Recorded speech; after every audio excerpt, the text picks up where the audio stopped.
The Guam Education Board was supposed to decide if the 8 schools that will be used to house delegates for FestPac are going to be released 2 days early or not. However, PNC's Rosel Romanes reports that the decision was put on hold. Here's more. There was no decision made as to whether or not the 8 schools that will be housing the incoming delegates for the Festival of the Pacific Arts will be released earlier than the proposed date of May 20th. So right now, because the board did not act on the changes, the status quo means that everybody, all students get out on the 20th and all teachers get out on June 2nd. So I think it's very important to recognize that unless we make those changes, that's the current calendar that's in place right now. It'll make FestPac impossible from the standpoint of providing housing. Those 8 schools are Agueda Johnston, Estumbo Middle, JFK, Ukru High, Jose Rios Middle, Southern High, Tizan High, and Antalan Middle. Guam Department of Education Superintendent John Fernandez proposed changes to the current school year to accommodate FestPac. However, the proposal was tabled at last night's Guam Education Board meeting.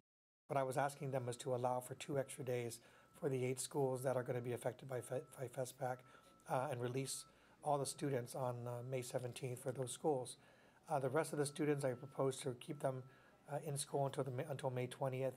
The reason being, Fernandez explains, is that the rest of the schools are mostly elementary schools. Then for teachers, he proposes to release them on May 23rd, which will also be a teacher workday. He advises the board to make a decision soon. They will be holding a special meeting next week.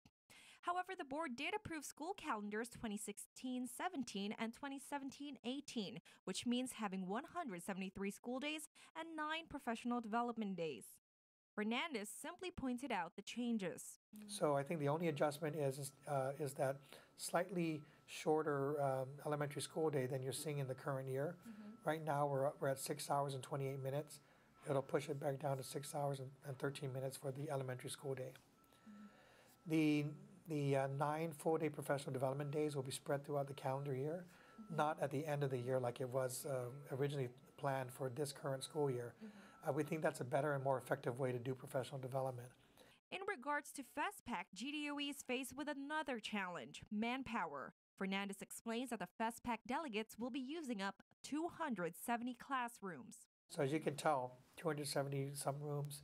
We're going to need a lot of people over those 2 days that we hopefully will get to be able to move the equipment out, to clean the rooms, and then to move any equipment in that'll be needed for the delegates. Fernandez says they're still working out the kinks when it comes to housing. Meanwhile, they're waiting on the board to make a decision about the proposed schedule change. Rosel Romanes, PNC News.